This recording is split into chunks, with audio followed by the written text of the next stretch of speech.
अस्सलामुअलैकुम दोस्तों, मैं हूं गुलाम यासीन।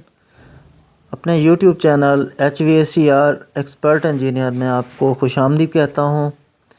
आज की जो आप वीडियो में आपको पेश करने लगा हूं वो है कंप्रेसर और इसके इंटरनल पार्ट्स की।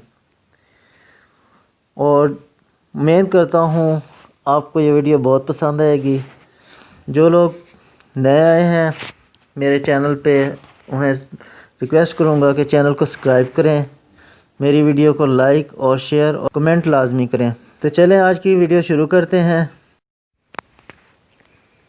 ये आप कंप्रेसर के अपर और लोअर डोम देख रहे हैं और इसके अंदर ये ऑयल कूल के लिए पाइप लगा होता है। बाहर से इसके दो पाइप होते हैं, एक इनलेट और एक आउटलेट हो जाती है। ये जो दोनों पाइप हो गए, ये डिस्चार्ज लाइन बाहर से है और ये अंदर से डिस्चार्ज लाइन हो गई।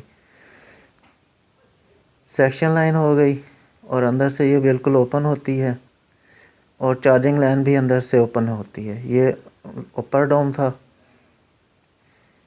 स्टेटर हो गया ये मोटर के लिए। ये रूटर हो गया इसका।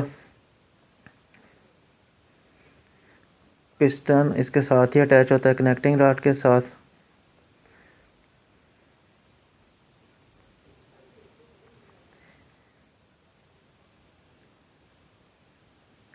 इसके जो है ना, ये पंप माउंटिंग, इंटरनल माउंटिंग हो जाती है जिसके ऊपर इसका पूरा कंप्रेसर लगा होता है। ये कंप्रेसर स्प्रिंगों के ऊपर रखा होता है। ये देखें, ये स्प्रिंग लगे हुए हैं, 4 स्प्रिंग होते हैं और कंप्रेसर के भी 4 कोने इसी तरह से होते हैं उसके साथ अटैचमेंट इसकी। ये इसकी क्रैंक केस होगी और सारी चीज़ें इसके साथ जुड़ी होती हैं। क्रैंक ब्लॉक भी कहते हैं इसको। ये हेड प्लेट हो गई, मुख्तलिफ कंप्रेसरों की लगाई हुई हैं।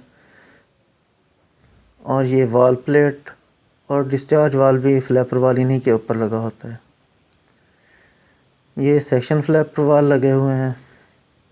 मुख्तलिफ कंप्रेसरों के मुख्तलिफ होते हैं। ये सेक्शन मफलर हो गया।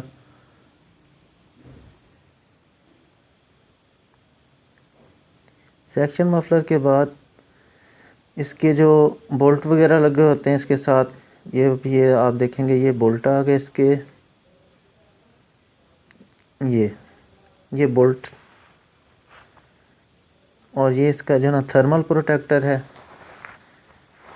मोटर को इंटरनली जो है ना ये टेम्परेचर को मेंटेन रखता है, जलने नहीं देता। ये इसके सेक्शन और डिस्चार्ज मफलर लगे हुए हैं।